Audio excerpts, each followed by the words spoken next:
Yeah, this is an awkward one for the government, a government that is still trying to forge a new relationship with China, a government that is still trying to attract investment from China, and yet is beset by story after story that makes both of those things quite unpalatable. Now, it's important to say here, the Chinese deny it, and the government is not pointing the finger yet at Beijing.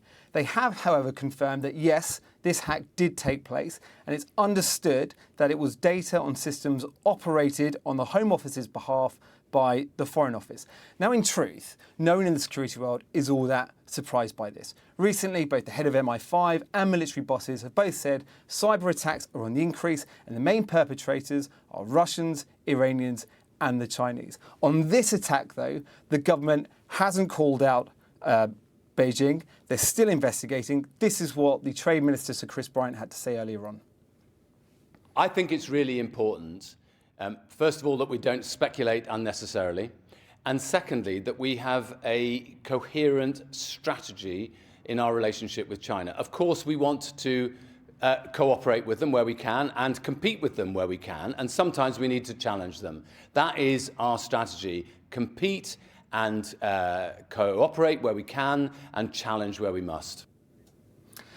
The timing of all this is pretty terrible for the government. It's still yet to make an announcement on the Chinese vast super embassy it wants to build in London. And at the end of January, Sir Keir Starmer is meant to be the first UK Prime Minister to visit Beijing since Theresa May in 2018. Now, only 2 weeks ago, the Prime Minister said that China posed, quote, national security threats to Britain. He's trying to sound tough while also trying to attract investment from China. So he's walking a tightrope. But the problem he has is that it would appear that Beijing might not be all that worried about giving that tightrope a good shake.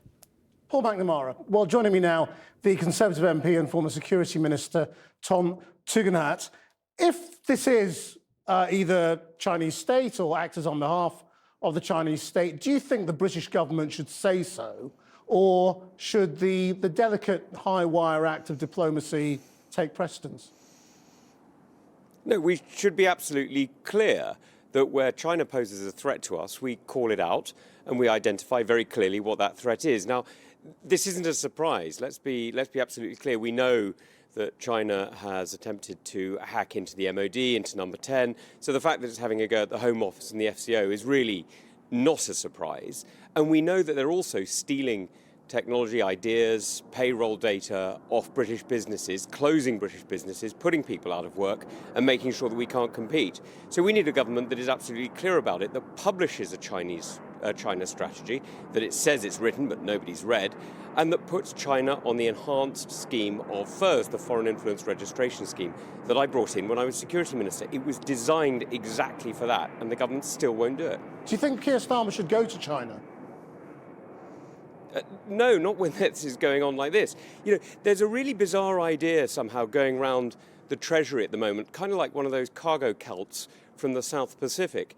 And the idea seems to be that, you know, we go to China and they'll give us, you know, goodies, beads, you know, like we're some sort of, you know, 18th century trading relationship. This is ridiculous. You know, when Rachel Reeves went, she came back with investment for £600 million.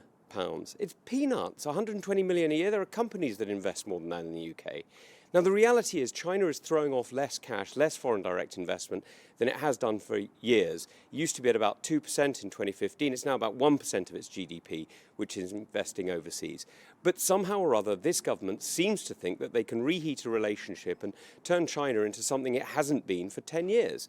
It won't come back. What they need to do is develop growth at home, liberate the markets, liberate regulations, and get people here in the UK able to innovate and have jobs. That's the answer. Then we can sell to China rather than being dependent on China for manufactured goods. But isn't cyber espionage just, you know, a real part of the modern world?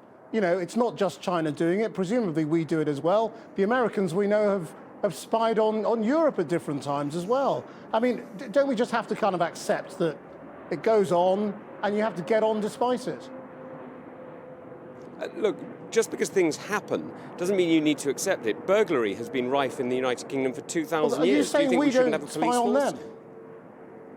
I'm saying we do not steal intellectual property off the Chinese. No, we don't. That is not what our intelligence services do. Our intelligence services protect Britain, protect our freedoms, and protect our secure infrastructure. They do not act as agents of corporate heists around the world. But that is exactly what the Chinese state does. I mean, this was a.